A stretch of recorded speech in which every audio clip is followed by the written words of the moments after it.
इस वीडियो पर क्लिक करने से पहले तक आपका जीवन समय की एक अलग ही धारा में बह रहा था, लेकिन इस वीडियो पर क्लिक करके आपने अपने भविष्य को एक नया मोड़ दिया है और समय की धारा को बदल दिया है। और समय की ये नई धारा आपके जीवन को बदल कर रख देगी। आप सोच रहे होंगे कि मैं ये क्या कह रही हूँ, और भला इस वीडियो पर क्लिक करने से आपके जीवन और भविष्य पर क्या प्रभाव पड़ने वाला है। लेकिन आपके मन में उठ रहे सभी सवालों के जवाब इस वीडियो के खत्म होने तक आपको मिल जाएंगे। तो एक बार फिर से आपका स्वागत है हमारी चैनल पर। तो चलिए वीडियो को शुरू करते हैं। आज संसार में जो भी घटनाएं घट रही है या घट चुकी है या फिर भविष्य में घटेगी, सभी घटनाएं बटरफ्लाई इफेक्ट का नतीजा है। जून 1914 में एक छोटी सी घटना घटी जिसने पूरी दुनिया के इतिहास को बदल दिया। हंगरी का प्रिंस फ्रांज फर्डिनांड अपनी वाइफ के साथ बोस्निया की सड़कों पर सवारी के लिए निकला। गलती से उसने एक गलत टर्न ले लिया और वो वहाँ पहुँच गया जहाँ उसको नहीं जाना था। और वहाँ पहुँचने पर एक 19 साल के लड़के गैव्रिलो प्रिंसिप ने उन दोनों को गोली मारकर उनकी हत्या कर दी। सिर्फ एक गलत टर्न की वजह से उन दोनों की जान चली गई। अगर वो उस गलत टर्न को ना लेते तो शायद यह घटना नहीं घटती। लेकिन बटरफ्लाई इफेक्ट की शुरुआत ही एक छोटी सी घटना से होती है, और इस केस में वो छोटी घटना थी वो गलत टर्न। उस प्रिंस और उसकी वाइफ की हत्या होने के बाद ऑस्ट्रिया और हंगरी ने सर्बिया पर हमला कर दिया।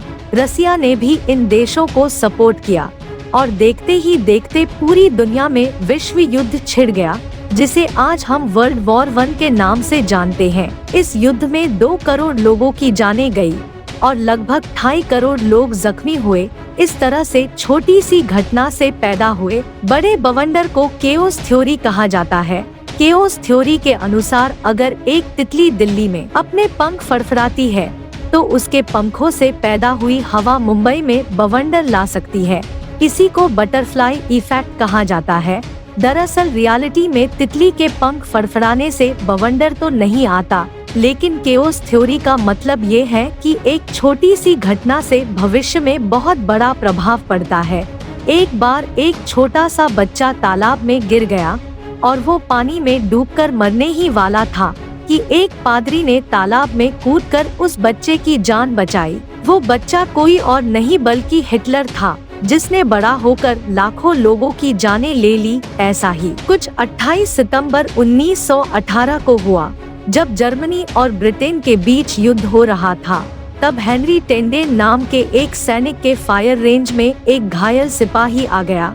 अगर हेनरी चाहता तो उस घायल सैनिक पर गोली चलाकर उसे मार सकता था, लेकिन हेनरी ने ऐसा नहीं किया और उस नौजवान सैनिक पर दया दिखाई और उसको जाने दिया।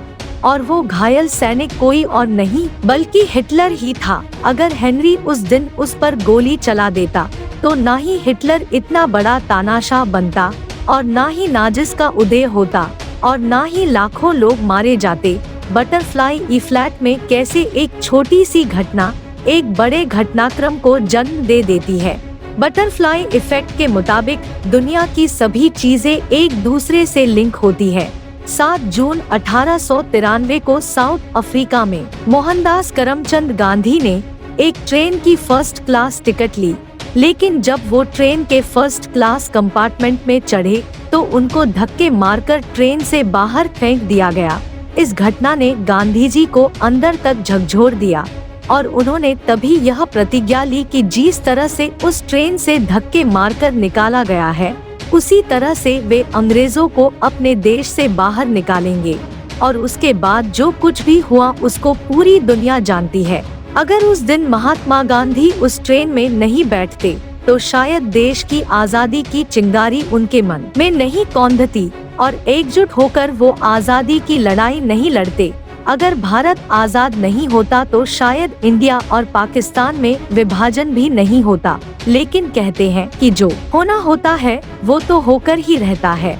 लेकिन हम केओस थ्योरी को भी नहीं नकार सकते। केओस थ्योरी कुछ इस तरह से काम करती है जैसे आप टाइम ट्रैवल करके समय में पीछे जाए और वहां जाकर रियलिटी में थोड़ा सा बदलाव कर दे तो उस छोटे से बदलाव से ही उस टाइमलाइन पर पूरा भविष्य बदल जाता है। बटरफ्लाई इफेक्ट एक तरह से कंपाउंडिंग की तरह काम करता है। सिर्फ छोटे से बदलाव या डिसीजन से ही पूरा भविष्य बदल जाता है। आज हमने अंतरिक्ष की सीमाओं को छोटा कर दिया है। आज हम चांद पर पहुंच चुके हैं, मंगल पर अपनी खोजी यान भेज चुके हैं। आज हमारी स्पेस टेक्नोलॉजी अच्छी नहीं होती अगर सोवियत संघ और अमेरिका के बीच कोल्ड वॉर ना हुआ होता। कोल्ड वॉर की वजह से सोवियत संघ और अमेरिका एक दूसरे को नीचा दिखाना चाहते थे, इसीलिए सोवियत संघ ने सबसे पहले अंतरिक्ष में एक इंसान को भेजा। लेकिन अमेरिका कभी नहीं चाहता था कि सोवियत संघ उनसे आगे निकले, तो अमेरिका ने इंसानों को सीधा चांद की धरती पर ही उतार दिया।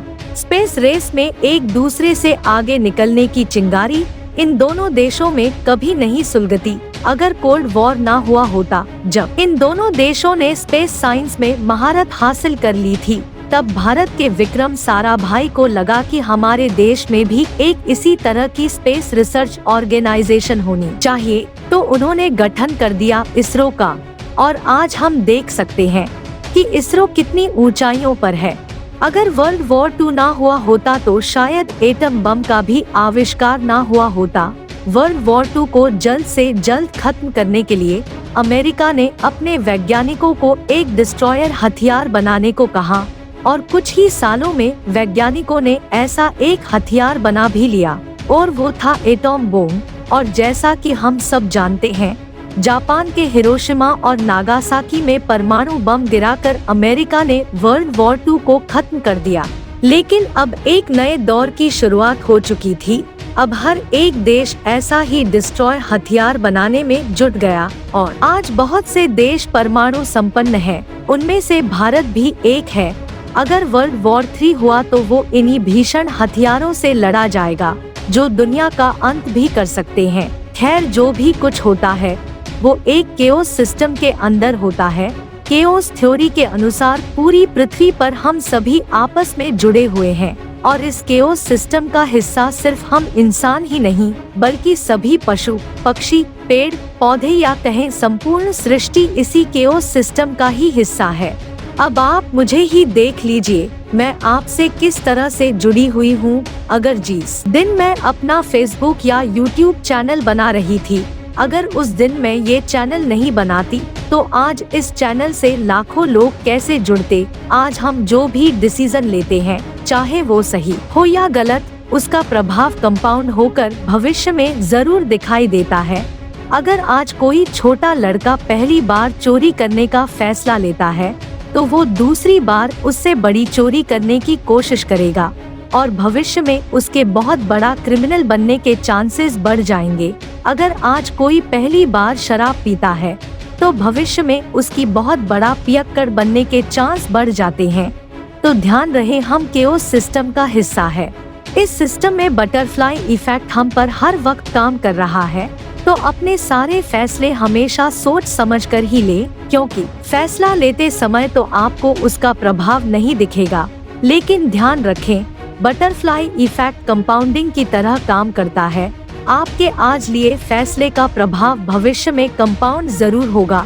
ये मैं नहीं बल्कि केओस थ्योरी कहती है और मुझे पूरा यकीन है आपने अपनी लाइफ में बटरफ्लाई इफेक्ट को जरूर अनुभव किया होगा। तो दोस्तों, इस वीडियो में बस इतना ही।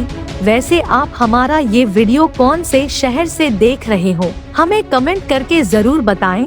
अगर आपको ये वीडियो अच्छा लगा हो तो इसे शेयर जरूर करें और ऐसे वीडियोस के लिए चैनल को सब्सक्राइब करें। धन्यवाद।